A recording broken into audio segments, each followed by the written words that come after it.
Nós estamos vindo de uma tarde de onde estávamos lançando, né, a boa semente da palavra de Deus ao coração de muitos irmãos aqui em um bairro do nosso Recife, e corremos para estarmos juntos aqui com o nosso querido irmão Eric. Eu louvo a Jesus pela vida de cada uma, e desejo em Cristo Jesus que o Senhor possa te abençoar poderosamente, possa te alcançar soberanamente, que Ele possa derramar da sua graça sobre a sua vida e sobre o seu coração. Então, a todos, sejam muito, mas muito bem-vindos a esse momento, tá bom? Eu estou muito feliz de estar aqui, Eric, muito feliz de poder juntos meditarmos na palavra de Deus e recebermos aquilo que o Senhor tem para o coração de cada um de nós como palavra de vida e de esperança.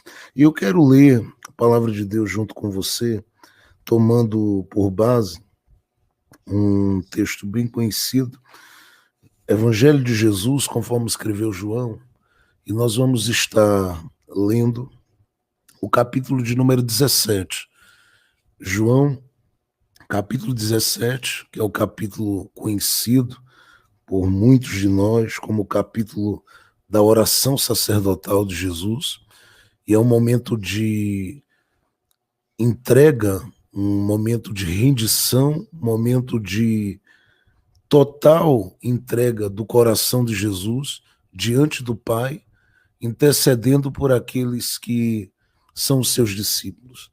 E diante de tantas manifestações do próprio Jesus, no período de 3 anos e meio de ministério, atuando, lançando palavras de vida, lançando palavras de esperança, pregando e anunciando o reino ao coração dos seus discípulos, em todos os momentos nós sabemos, do início ao fim do seu ministério, tudo que Jesus fez é uma expressão do seu amor pelos corações, pelas vidas, pelas almas e pela vida de cada um deles.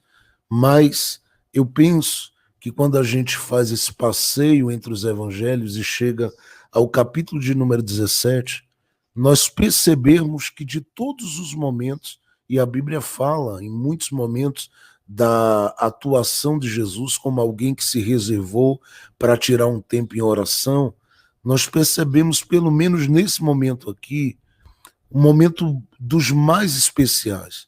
É claro que tudo se define na cruz, tudo se define na sua ressurreição, tudo se define a partir da observação daquilo que ele traz como ensinamento e instrução aos seus discípulos e lança como boa semente durante 3 anos e meio tudo aquilo que ele foi lançando. Mas é necessário que a gente perceba o que está acontecendo nesse capítulo 17. É Jesus orando por aqueles que o representariam. É Jesus levantando a voz ao Pai, entendendo que ele mesmo já estava consumando a obra que ele veio a realizar e fazer, e ele está gastando este tempo que ele tem, e eu diria que seria a última semana dele, porque, na verdade, a partir do capítulo de número 13 do Evangelho de João, ele já está vivendo seus últimos momentos antes da cruz. Ele para um pouco. Ele que viveria momentos em que ele teria e sentiria a necessidade de se reservar, e ele o fez isso, e ele fez isso muitas vezes. O Evangelho de Marcos, capítulo 1, diz que ele reservou-se para orar. O Evangelho de Mateus, capítulo 26, diz que ele reservou-se para orar, e há outros momentos. Mas o momento em que a Bíblia gasta um tempo dizendo, apresentando o conteúdo da oração de Jesus, mostrando a gente a oração de Jesus, preocupado com o coração, com a vida, com os passos, com a jornada, com a caminhada dos seus próprios discípulos. Isso me deixa muito feliz, porque na medida que ele vai fazer esta oração, nós vamos perceber uma coisa muito linda, é que ele nos via como parte deste grupo tão especial e tão seleto. E eu digo especial e seleto porque a própria Bíblia definiria não só os discípulos, mas principalmente aqueles que seriam alcançados através daquilo que eles pregariam. A Bíblia apresenta como a catedral móvel do Espírito, que é a igreja. Apresenta em Apocalipse 1:6 como reino e sacerdócio. Apresenta na primeira epístola de Pedro, no capítulo de número 2, verso 9, como geração eleita, como nação santa. Então, nós fazemos parte de um grupo privilegiado. Privilegiado porque fomos alcançados pela graça de Deus. Privilegiados porque recebemos de Jesus a revelação do Pai. E através dele, fomos reconectados e reconciliados com o coração daquele que nos ama.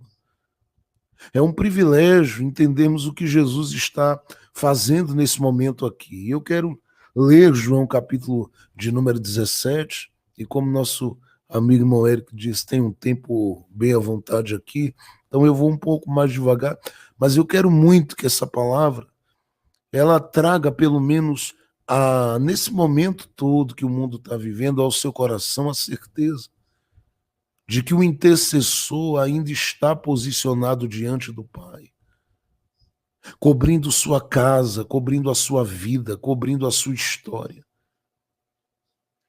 de intercessão, e pedindo ao Pai, da mesma forma que ele pediu sobre e pelos discípulos dele, para que possa guardar você, para que possa guardar sua casa, para que possa guardar sua família, para que possa guardar aqueles que você ama, para que possa guardar aquele que de repente você está agora tornando ele alvo da sua intercessão. E não importa se nesse momento de dor você olha e diz, parece não ter jeito para mim. Parece não ter jeito para minha família, parece não ter jeito para minha casa, parece não ter jeito porque de repente alguém foi acometido do Covid-19 ou alguém está passando por um processo delicado na sua saúde, talvez esteja agora no hospital, talvez esteja agora totalmente debilitado. Mas eu quero dizer a você que existe um intercessor. Existe alguém que está posicionado diante do Pai. E que o que ele fez aqui em João capítulo 17, ele continua a fazer diante do Pai, intercedendo por mim, intercedendo por você. De modo que eu sei que é impossível ele, Jesus, falar com o Pai ao nosso respeito e nós não sermos alvos do seu favor. Então eu queria que você observasse, porque aqui são momentos antes de Jesus se preparar e viver todo aquele momento pela via dolorosa e todo o processo de desconstrução, de humilhação, de vergonha que havia sido profetizado em Isaías capítulo 53. Ele vai passar a viver tudo isso pouco tempo depois.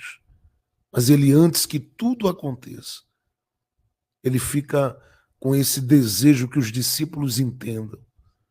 Vocês não vão caminhar aqui na terra sozinhos. Eu vou morrer. Eu vou me entregar na cruz. Eu vou viver uma ressurreição extraordinária. Eu vou passar 40 dias com vocês e vou ascender aos céus, mas vocês não precisam ficar neste mundo tenebroso, neste mundo que tanto atormenta, que tanto fere, que tanto machuca, que tanto causa dor. Vocês não precisam ficar de forma alguma angustiados, desesperados.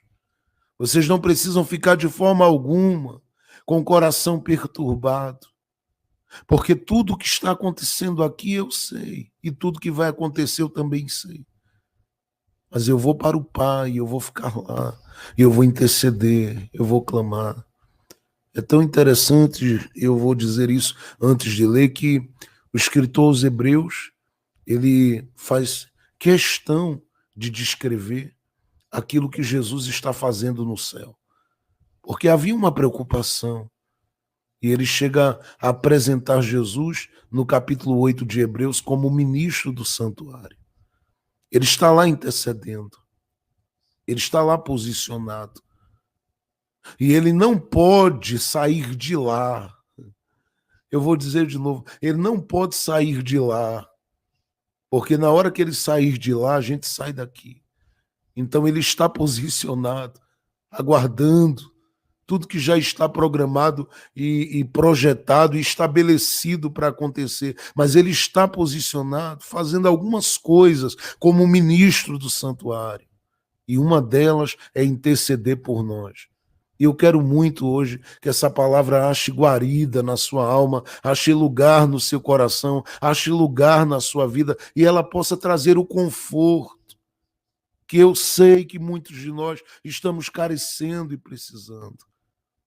E esta palavra ela pode hoje mudar a mente, mudar o seu olhar e mudar todos os questionamentos do seu coração, porque tudo em você pode mudar a partir da convicção que você pode deixar o Espírito Santo gerar dentro de você, a partir dessa palavra hoje, de que você tem um intercessor. O apóstolo João chama ele de advogado. O livro de Ruth, profeticamente, já chamava ele de parente remidor. O livro de Josué, no capítulo 5, chama ele de o capitão da salvação. O livro do Apocalipse, de uma forma muito linda, no capítulo 1, verso 5, chama ele de a fiel testemunha. Porque ele é participante de todas as nossas agonias, ele é participante de todas as nossas dores, ele é participante de todas as nossas aflições. E como participante das nossas aflições, ele sabe o que a gente pede. E talvez por isso a Bíblia diz que a gente não sabe orar como convém, mas o Espírito Santo nos ajuda, porque é o Espírito Santo que nos coloca em conexão com o intercessor. E o intercessor fala ao nosso respeito diante do Pai. E é por isso que eu quero ler esse texto com você, tá bom? João, capítulo de número 17. A oração sacerdotal, nos diz assim a partir do verso de número 1. Jesus falou essas coisas e levantando os olhos ao céu, ele diz, Pai, oh Jesus, Pai, é chegada a hora. Glorifica a teu filho, para que também o teu filho te glorifique. Assim como lhe deste poder sobre toda a carne, para que dê a vida eterna a todos quantos lhe deste. E a vida eterna é esta, que conheçam a ti e a Jesus Cristo, como o único Deus verdadeiro, aquele a quem tu enviaste. Eu glorifiquei-te na terra, Pai, tendo consumado a obra que me destes a fazer.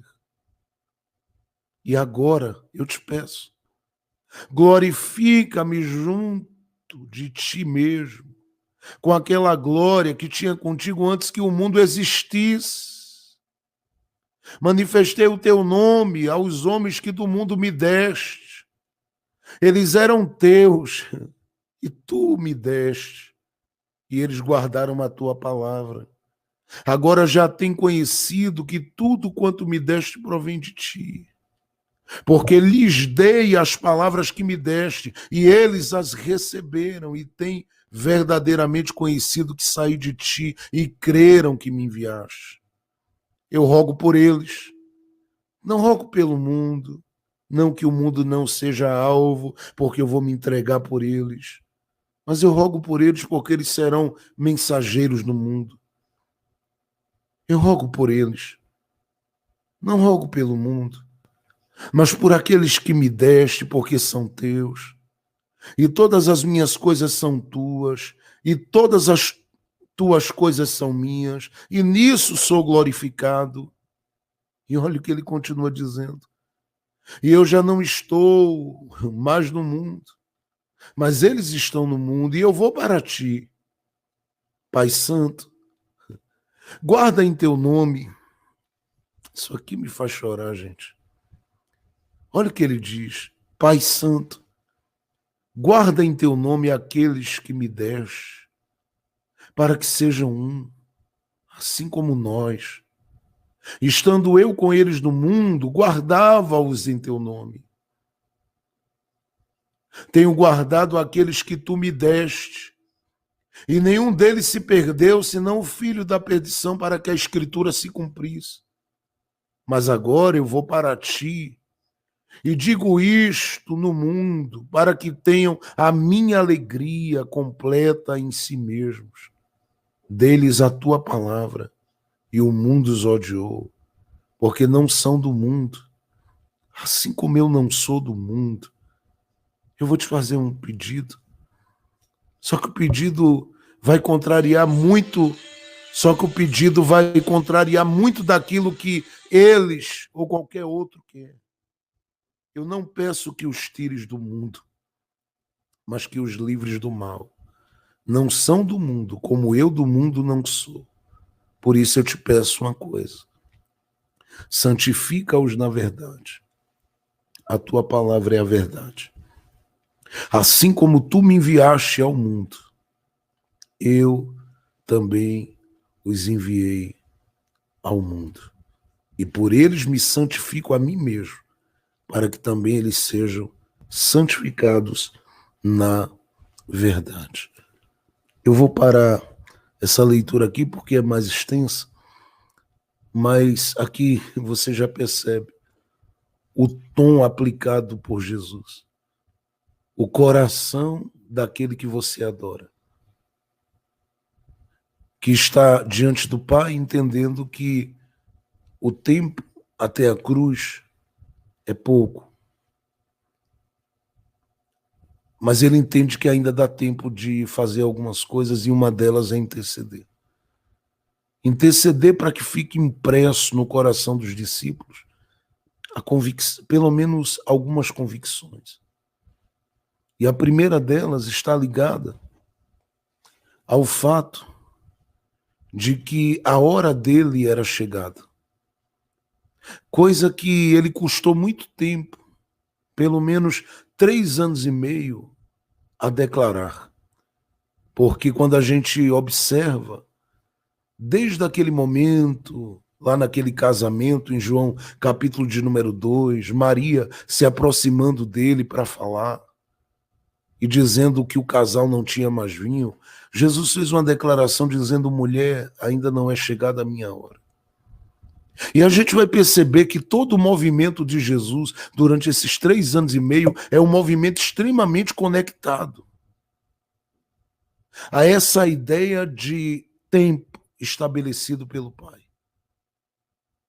E ele entende, pelo menos durante o trajeto do seu ministério, que ele não pode perder tempo com as coisas que estão ao seu redor querendo sufocar a sua mensagem. Porque você vai perceber em muitos momentos a Bíblia dando testemunho de um Jesus que, uma vez que a sua popularidade cresce, pessoas de vários lugares, está em Mateus capítulo 4, verso de número 17 e 23 também. Pessoas de vários lugares começam a descer para vir ao encontro dele. E as escrituras dão testemunho de que, na medida que essas pessoas vêm, Jesus começa a pregar, a ensinar, e a Bíblia diz que a curar todos os doentes, a todas as pessoas. E a Bíblia diz que eram paralíticos, diz que eram cegos, diz que eram lunáticos, diz que eram pessoas doídas, porque não há quem se aproxime dele que não traga as suas dores. Mas ele tratava de todas. E ele tem uma preocupação de andar antenado com o tempo do Pai. Por isso, ele já começa dizendo: não é chegada a minha hora. Não é chegada a minha hora. Não é chegada, eu repito, a minha hora. E ele diz isso porque ele sabia que a hora do Pai iria se revelar. E ele se referia ao tempo e à hora da cruz. Ele se referia a todos os julgamentos, a todos os processos que ele passaria. E como ele sabia muito bem disso, então ele decide viver ligado com esse tempo. Ele diz, olha, eu custei dos 12 anos que eu apareci na sinagoga até os 30 escondido. Chegou a hora de entrar em cena e agora dos 30 aos 33 anos e meio é pouco tempo. Mas é o tempo suficiente para eu me mover ligado ao tempo do meu Pai. E você vai perceber Jesus com uma pressa gigantesca em fazer uma segunda coisa, porque a primeira é deixar claro para os discípulos que a hora dele estava chegando. Logo, ele não tinha tempo a perder. Como eu e você também não temos, a gente precisa correr. Nós precisamos avançar e rápido naquilo que Deus tem com a gente. Mas ele diz claramente, na medida que ele vai se movimentando, que o desejo dele é conectar corações ao propósito e ao próprio reino que ele está anunciando. E a Bíblia dá testemunho, por exemplo, em Mateus, capítulo de número 5, que Jesus foi para o alto de uma montanha e veio um grupo grande de pessoas até ele. Só que as Escrituras também dão testemunho de que entre esse grupo grande de pessoas, ele consegue discernir e perceber quem em verdade no seu coração é um discípulo dele. E o que é que ele faz? A Bíblia diz em Marcos, capítulo de número 3, verso 13, que Jesus sobe para o alto do monte e chama para perto dele os que ele quis chamar. E qual era o objetivo? Fazer com que aqueles discípulos estivessem conectados ao que ele estava realizando, ao que ele estava fazendo, mas acima de tudo, conectados ao reino com o seu coração totalmente quebrantado e rendido. Então ele pega estes que ele separa e começa nesse caminho que é tão curto, porque são 3 anos e meio apenas. Ele começa a dar experiências no caminho, assim como instrução. Porque não bastava fazê-los ver os milagres que ele realizava, ele precisava instruí-los, ensiná-los, e uma coisa que ele fez com muita propriedade foi pastorear o coração desses discípulos, e isso me deixa maravilhado, porque Jesus, sabendo a obra que tinha para fazer, e sabendo que essa obra não era micro, era macro, era uma obra de uma dimensão muito grande, porque ele é o Salvador do mundo. Ele decide dar atenção a esses coraçõezinhos que estão deixando um barco, deixando uma rede para andar com ele, e ele chama para perto e diz, vem comigo, gente. E o pessoal vai caminhando com ele. E ele vai gastando tempo, ensinando, instruindo. Mas vai gastando tempo também, dando a esses pequeninos, Eric, experiência. E essas experiências que ele vai dando, é muito glorioso isso. Porque essas experiências ajudam eles a estarem fincados e firmados, ainda que o próprio Jesus sabia. Eu vou dizer de novo, ainda que o próprio Jesus sabia que eles precisariam passar por muitas mudanças. Inclusive o próprio Jesus disse a Pedro, Pedro, quando você se converter, você vai ser bênção. Ele diz a eles, olha, vocês vão me abandonar. Mas ele gasta tempo lançando sementes do reino naqueles corações e dando experiências. E uma das experiências que ele dá, a Bíblia diz em Mateus capítulo de número 14, verso 22 em diante, é em meio à tempestade, quando ele vem andando sobre as águas. É uma experiência impactante. Eu não vou entrar aqui no mérito dela, porque não é o ponto da palavra que eu quero trazer para vocês. Mas ele pega esses discípulos e leva para outros níveis de experiência. Por exemplo, em Marcos capítulo de número 1, o verso de número 21 em diante, a Bíblia diz que Jesus entra na sinagoga, começa a pregar, e a Bíblia diz que ele prega diferente dos fariseus, porque os fariseus pregavam, mas a Bíblia diz que quando as pessoas ouviam Jesus, elas diziam, ele tem uma autoridade diferente. E era uma autoridade que fez com que houvesse uma manifestação de alguém que estava ali oprimido e opresso e possesso. E essa pessoa, quando se manifestou, Jesus ministrou a libertação. Quando aquilo é concluído, a Bíblia diz que Jesus chama os seus discípulos. É claro que naquele dia, pelo que me consta, olhando para Marcos 1, Pedro não estava presente, porque a sogra de Pedro estava doente e talvez ele não tenha ido ao culto, então Jesus diz: eu vou lá. Já que Pedro não veio à reunião, eu vou à casa da sogra dele, a gente vai bater um papo lá. E diz a Bíblia que Jesus vai. E quando chega lá, ele se depara com a sogra de Pedro doente. Os discípulos estão ali como testemunha e ele dá a eles uma experiência grandiosa de mostrar que o Jesus que de repente é o Jesus da sinagoga, ou que entrava na sinagoga para fazer milagres, é o Jesus da casa, é o Jesus do cantinho da cama, é o Jesus do coração ferido, é o Jesus da alma machucada, é o Jesus do ser despedaçado, é o Jesus do coração quebrado, é o Jesus do coração aflito, é o Jesus do coração que está se sentindo meio que desamparado. E ele chega, toca naquela mulher, ministra um milagre, aquela mulher fica de pé e passa a servi-los. E as escrituras dizem que uma mudança muito grande acontece porque naquela casa onde havia uma doente, aquele ambiente se transforma e a experiência que os discípulos têm é tão grandiosa que diz que toda a cidade veio para a porta da casa. E eu acho lindo que não foram a porta de uma grande catedral, foram a porta de uma casa. Porque naquela casa Jesus conseguiu achar um coração, achar uma alminha, achar alguém que estava precisando e que fosse um veículo para mexer com toda a estrutura da cidade. E aquela cidade veio à porta e ele passou o dia curando gente. Experiência grandiosa. Os discípulos ficaram assistindo aquilo, dizendo: nossa, o Jesus que a gente adora, o Jesus que nos discipula, o Jesus que nós caminhamos com ele, é um Jesus diferente.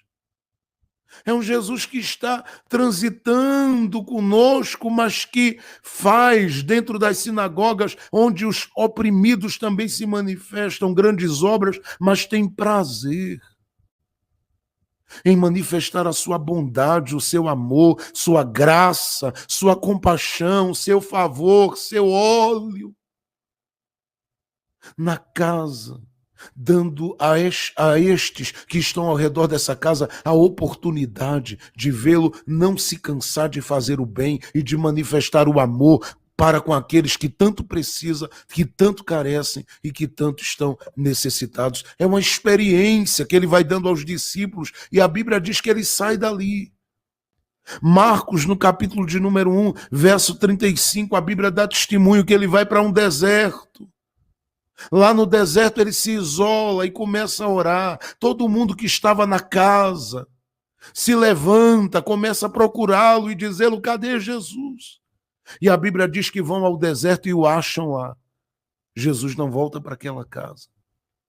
A Bíblia diz em Marcos 1, verso de número 39, que Jesus começa a peregrinar mais uma vez e leva os discípulos com ele, dizendo: vamos para as experiências. O tempo vai passando, alguns dias vão passando e Jesus toma esses discípulos pelas mãos e decide entre eles tomar a Pedro, a Tiago e a João. E diz a Bíblia, em Lucas capítulo de número 9, verso de número 28 a 34, que ele leva esses discípulos para o alto da montanha, lá para o monte. E quando estão no monte, que coisa linda.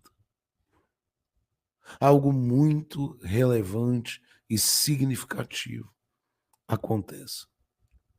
A Bíblia diz que o Pedro está ali, o Tiago está ali, o João está ali, ele está dando a eles uma nova experiência. E essa experiência muda tudo. Com relação àquilo que anteriormente causava medo no coração deles e causava insegurança, o fato de Jesus deixar claro que ia morrer. Agora, tudo começa a mudar, muda na mente, muda no coração. Por que eu estou dizendo isso? Porque quando eles estão em cima do monte, a Bíblia diz que a aparência do rosto de Jesus começou a mudar. Ele começa a viver a transfiguração ali. Diz que as suas vestimentas começam a resplandecer. Algo lindo começa a acontecer, gente. Porque de repente a Bíblia diz que a nuvem que era conhecida pelos antigos e que desceu por muitas vezes, inclusive no livro do Êxodo, capítulo 24, fala dela, sobre o monte onde Moisés estava, ela desce aonde Jesus está com os discípulos. E quando essa nuvem desce, de repente aparece ao lado de Jesus, é o que a narrativa apresenta e é o que eu creio. Moisés e Elias. E começam a falar com ele sobre a sua morte. Oh, meu Deus. Começam a falar com ele sobre a sua morte e a sua ressurreição. E quando estão falando com Jesus, as Escrituras dizem que uma voz bradou do céu. Porque Deus tem prazer em respaldar os passos daqueles que decidem fazer a sua vontade até o final. As Escrituras dizem que a voz bradou dizendo: este é o meu filho em quem eu tenho prazer, ouçam-no. Aquilo que veio do céu naquele momento, aquilo que fluiu de dentro da nuvem como voz, traz um impacto tão grande naquele monte, que os discípulos olham e dizem: se escondam uns para os outros.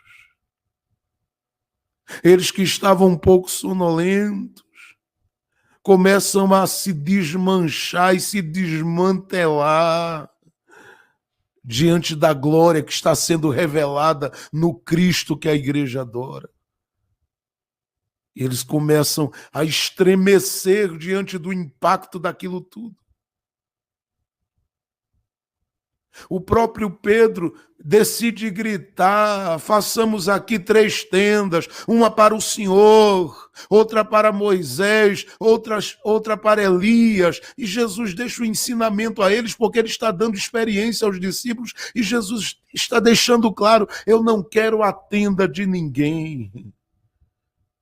Eu não vim para tomar sua tenda, eu vim para compartilhar a glória.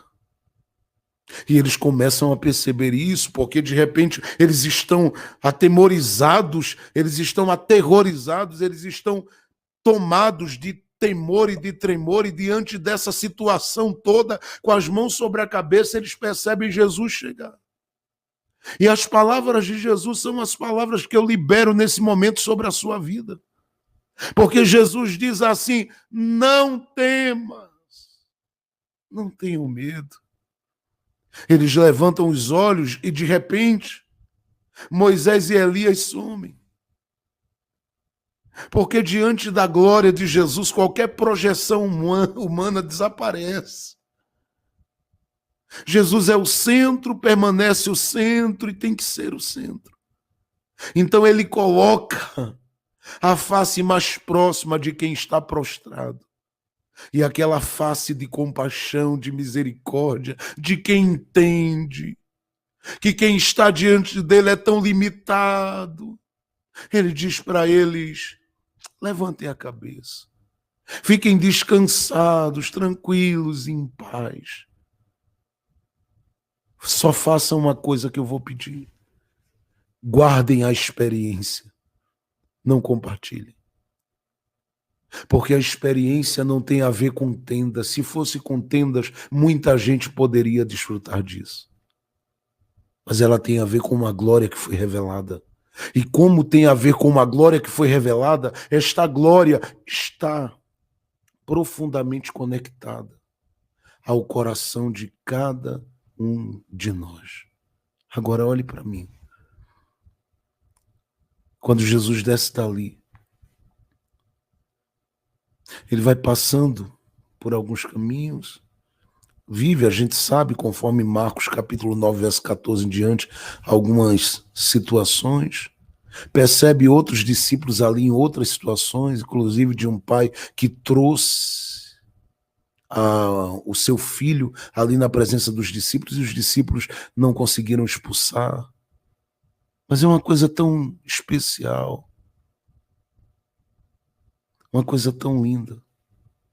As Escrituras dão testemunho e eu acho isso algo tremendo. Que Jesus passa por tudo aquilo com os discípulos e tudo que ele vai vivendo depois do Monte da Transfiguração é para chegar nesse momento, porque desse momento aqui ele vai começar a trilhar o caminho para a cruz. Agora observa, é neste momento, depois de toda a experiência que ele dá aos discípulos, que ele entende, olha, eu ensinei e eles ouviram. Eu alertei sobre a minha morte e eles ouviram. Eu caminhei com ele e transitei com eles, dando a eles experiências e mais experiências. Fiz milagres e mais milagres. E agora chega um momento. Que momento, pastor? Em que ele entende que apesar de tudo que ele disse, apesar de tudo que ele falou, apesar de tudo que ele ministrou, ele não pode deixar de forma alguma esses discípulos com o coração apequenado, sabendo ele que vai à cruz, vai ser sepultado, vai ressuscitar, vai ascender aos céus, e eles vão precisar esperar o Espírito Santo de alguma forma ser derramado, porque apesar de Jesus soprar sobre eles, eles aguardam até serem revestidos de poder. Nós sabemos disso em Atos capítulo 1 e 2. Mas eu queria que você olhasse o coração de Jesus, deixando claro para eles, olha, a minha hora é chegada. Porque essa é a primeira lição que Jesus vai deixando para os discípulos nesse momento em que ele vai levantar a voz intercedendo por eles, porque eles poderiam perguntar, por que o Senhor está intercedendo por nós? E Jesus diria, porque é chegada a minha hora. É chegada a hora em que tudo aquilo que eu venho falando a vocês vai acontecer. Chegada a hora que eu vou ser abandonado. É chegada a hora que eu vou ser trocado por Barrabás. É chegada a hora em que eu serei afligido e viverei todas as dores profetizadas. É chegada a hora. Mas antes que chegue, ele deixa algo também no coração dos discípulos. E o que me chama muito a atenção é que no verso 4, meu amigo Eric, ele diz em alta voz diante dos discípulos assim: Pai, glorifica o teu filho.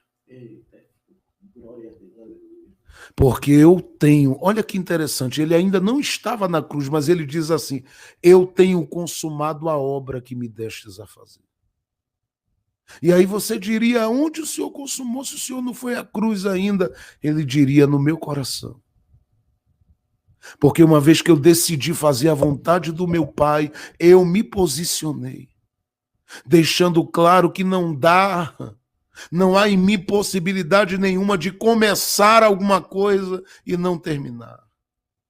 E aqui eu quero que você entenda que quando ele está falando essas palavras ao Pai, aos ouvidos dos discípulos dele, ele está deixando claro uma mensagem: gente, o meu Pai se agrada, o meu Pai se alegra de quem se move atento ao tempo, mas também de quem começa as coisas e tem perseverança no coração para terminá-las. E eu estou dizendo isso aqui porque eu sei que tem muita gente que, diante da pressão que está me ouvindo, diante da pressão, está querendo desistir da sua fé, está querendo parar na sua jornada. Há alguns, talvez, cujo coração tem se sentido totalmente órfão, desanimado, desamparado, quebrado, arrasado. Mas são corações que precisam, hoje, só entender que Deus não lhe chamou para ser de Jesus, para começar e não concluir. Ele sabe que você tem condição de ir até o fim. Porque ele tem o maior prazer de lançar no seu coração e na sua vida a semente da esperança, da força, da graça e do seu espírito para você ir até o final.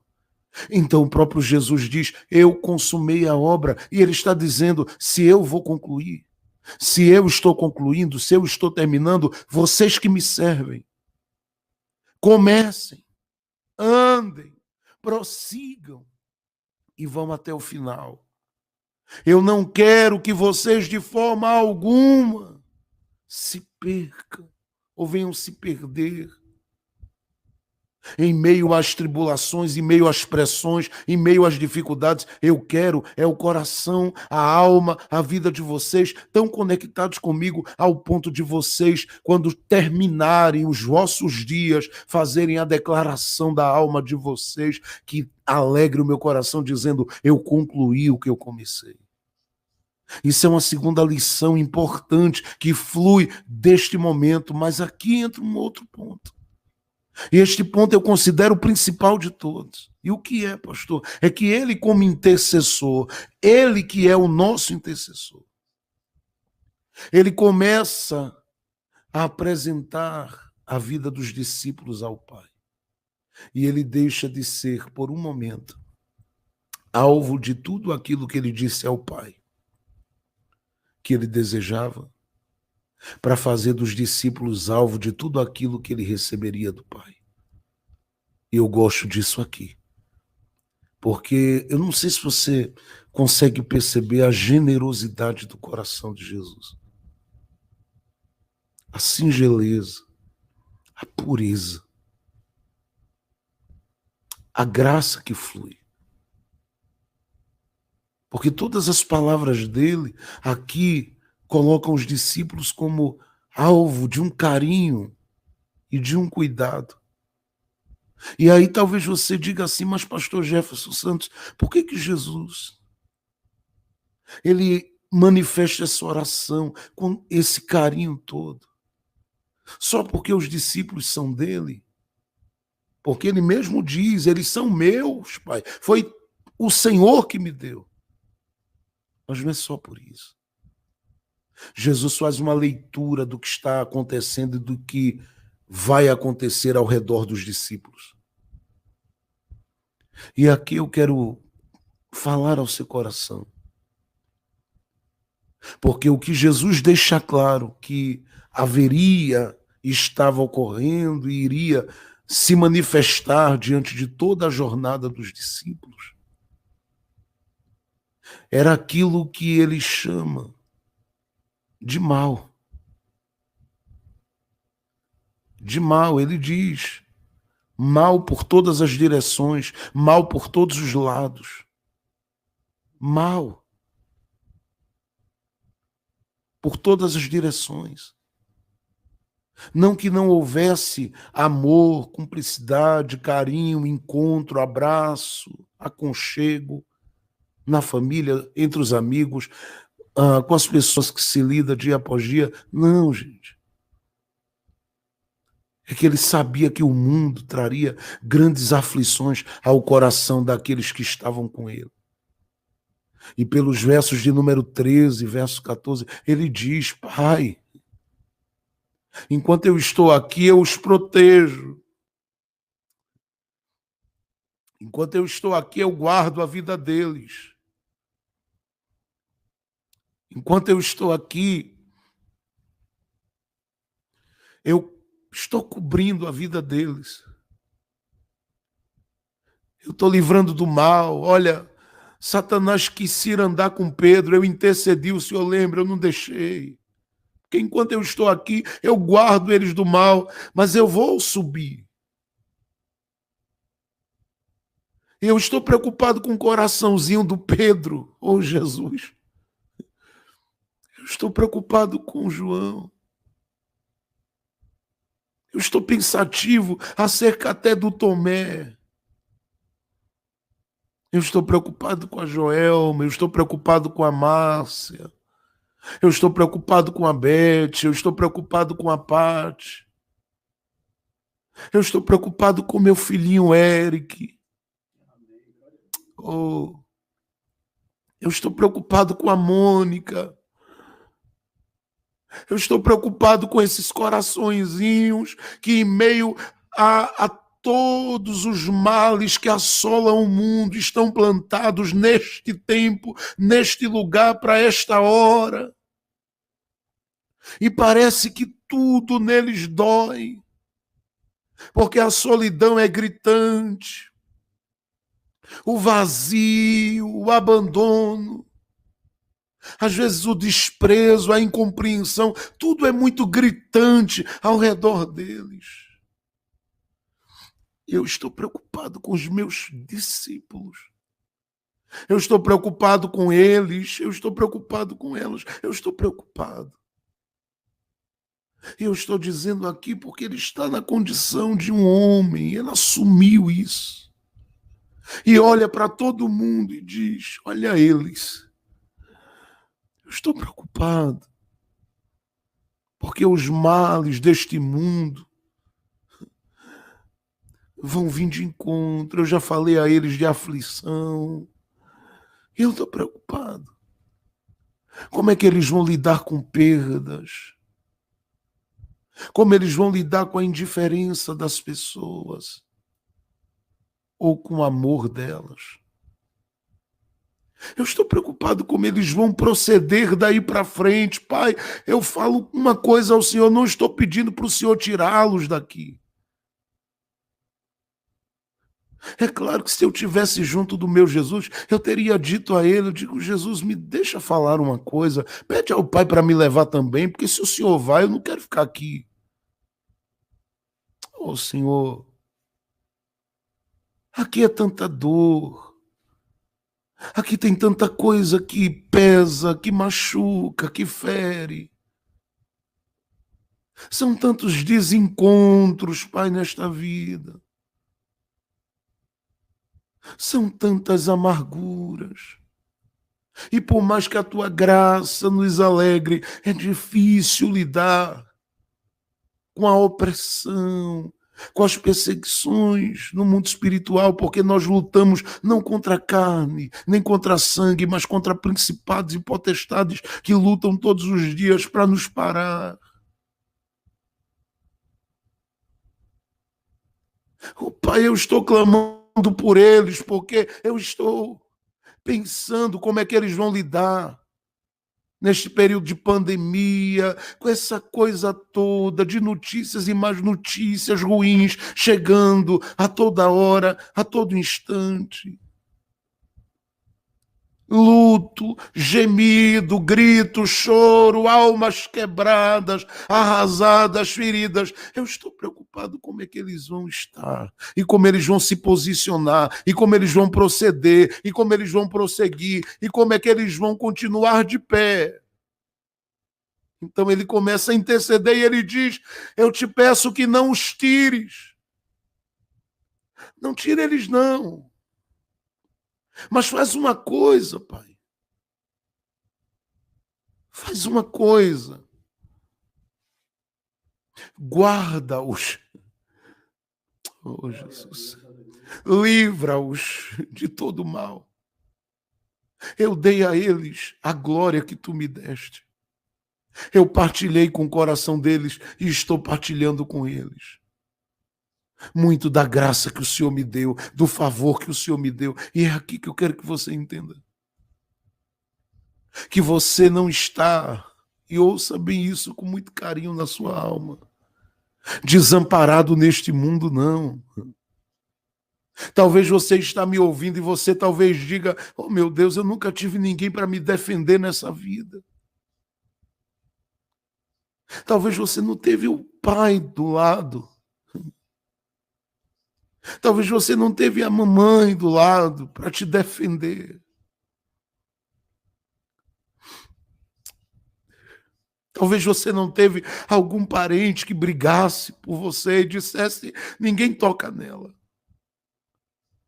Talvez se eu fosse perguntar a você, você fosse dizer quantas coisas você passou na vida e como a vida te arrebentou ao longo do caminho e da jornada.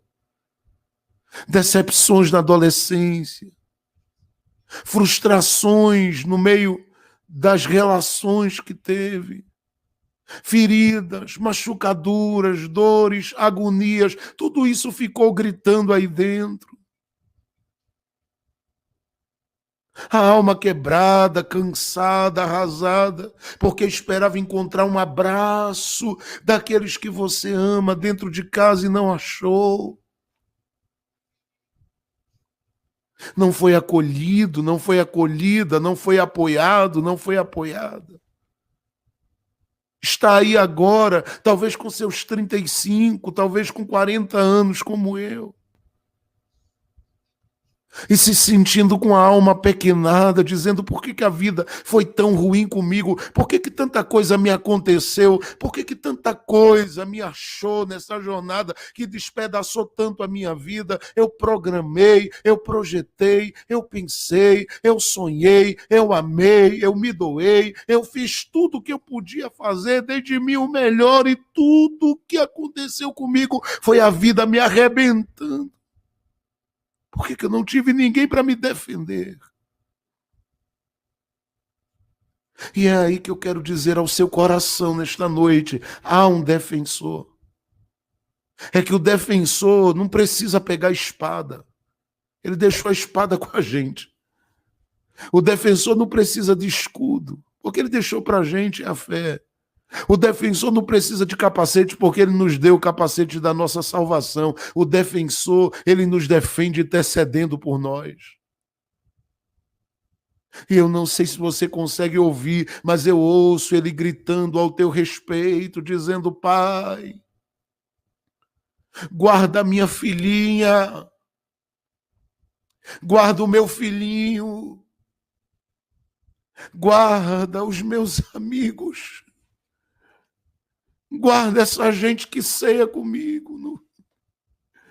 Guarda essa gente que mesmo no cantinho da casa, machucada, ferida, às vezes decepcionado e decepcionada com tantos líderes e com tantas pessoas, mas lá no coraçãozinho dela, ela diz: Jesus, aqui tem lugar para o Senhor, fica aqui.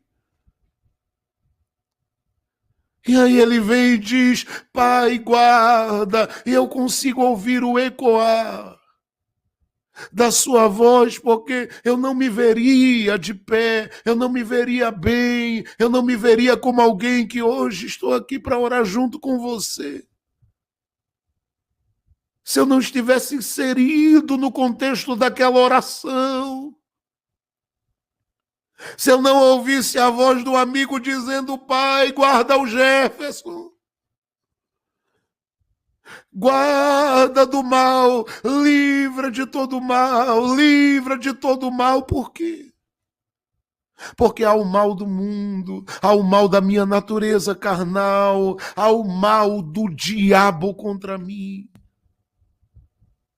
E nós estamos cercados de males todos os dias, todas as horas, são notícias, são crises. Paulo disse que há muitas vozes no mundo.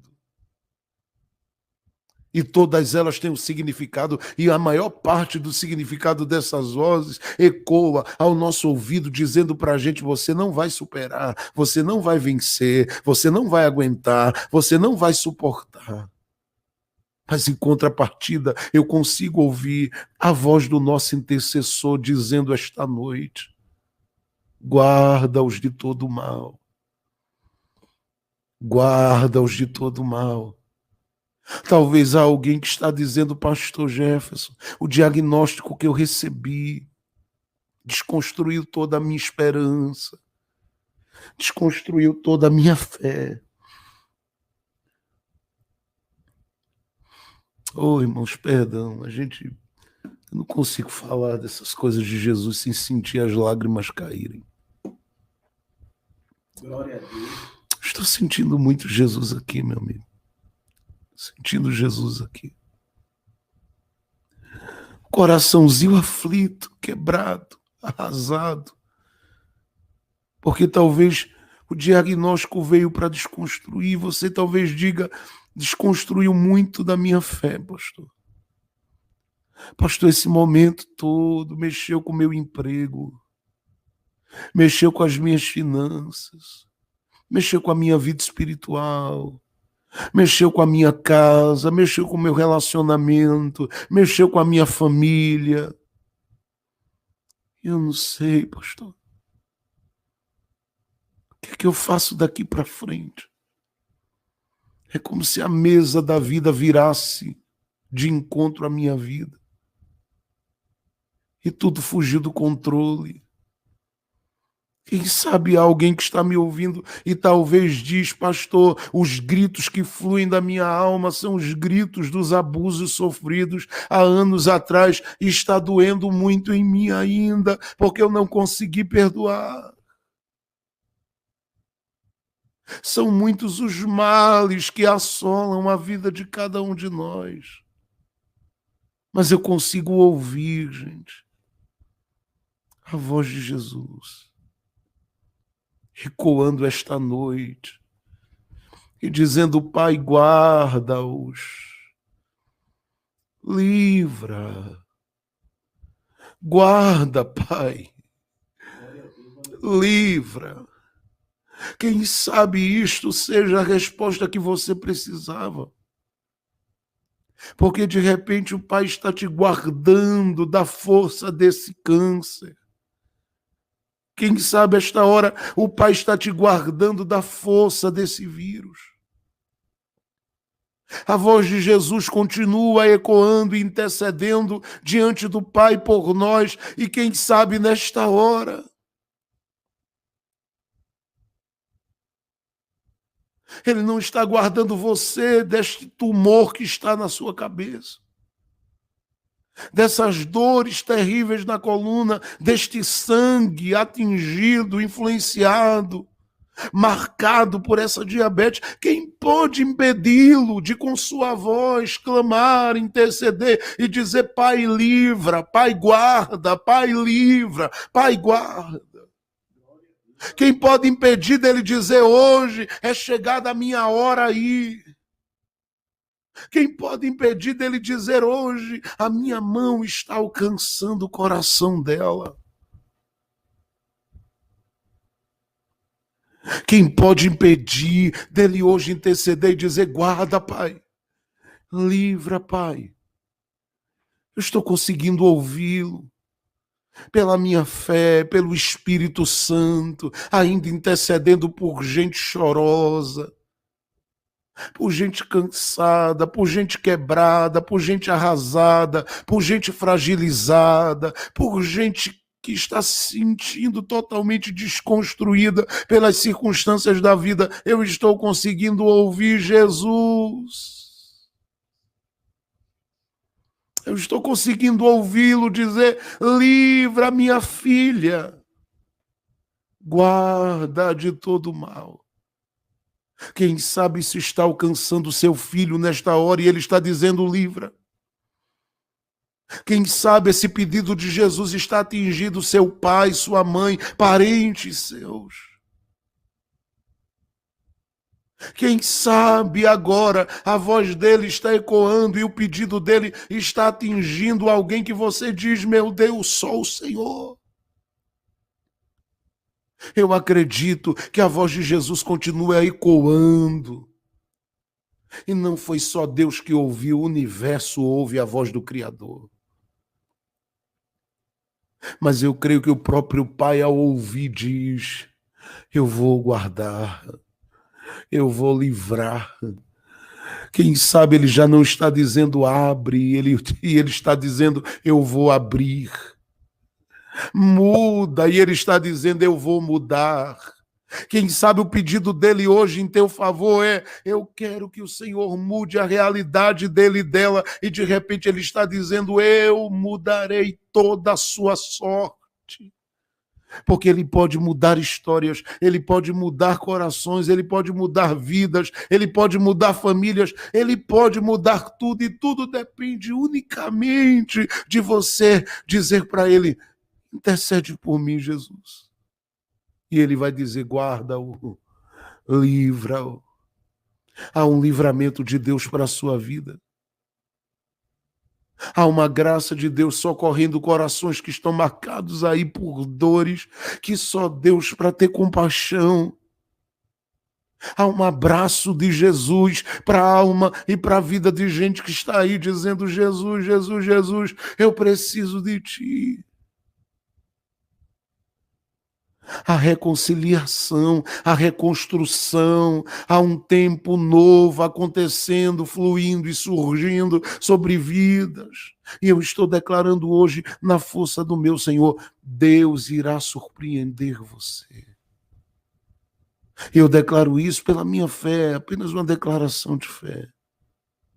Porque eu creio que hoje a voz de Jesus está intercedendo e dizendo: guarda, guarda, guarda a casa, guarda do mal, guarda das ações malignas, guarda de toda a preocupação, guarda da perturbação, guarda da depressão, guarda de tudo aquilo que quer fazer essa menininha, essa filhinha se perder, guarda de todo mal. Guarda de acidente, guarda da seta lançada, guarda. Eu continuo ouvindo o pedido de Jesus ecoando e dizendo ao Pai: guarda e livra, livra e guarda. Eu não peço que o Senhor os tire daqui, mas eu peço: guarda, guarda e guarda. Eu quero parar esse momento aqui, dizendo ao seu coração: Ele está te guardando hoje. Ouça o pedido de Jesus e entenda que este pedido está hoje sendo atendido. Seu coraçãozinho está sendo guardado. Há uma paz começando a tomar conta de você. Há uma graça e uma tranquilidade possuindo seu ser e a sua alma. E há algo de Jesus tomando conta da vida de cada um de nós. Eu quero declarar hoje, porque creio, o Pai está ouvindo a oração de Jesus em nosso favor. E eu penso que o Pai está descendo hoje e está dizendo: vou tirar da opressão, vou tirar do ambiente da dor, vou tirar do ambiente da angústia, vou tirar do ambiente da tristeza e vou colocar em um lugar de vida, de paz, em uma caminhada pacificada e cheia de esperança. Porque é isso que Ele me trouxe aqui para liberar sobre a sua vida. Você vai ser guardado e sua casa também. Você será guardado e a sua família também. Há uma proteção de Deus ao redor da sua casa. Do mesmo jeito que havia lá na casa de Jó, o capítulo 1 do livro de Jó, no versículo 10, a Bíblia diz que havia ao redor de tudo que era de Jó uma cerca que a Bíblia chama de a cerca de Sebe. Era uma cerca de proteção. Uma cerca de proteção. Só há na Bíblia 6 a 7 versículos que cita ela.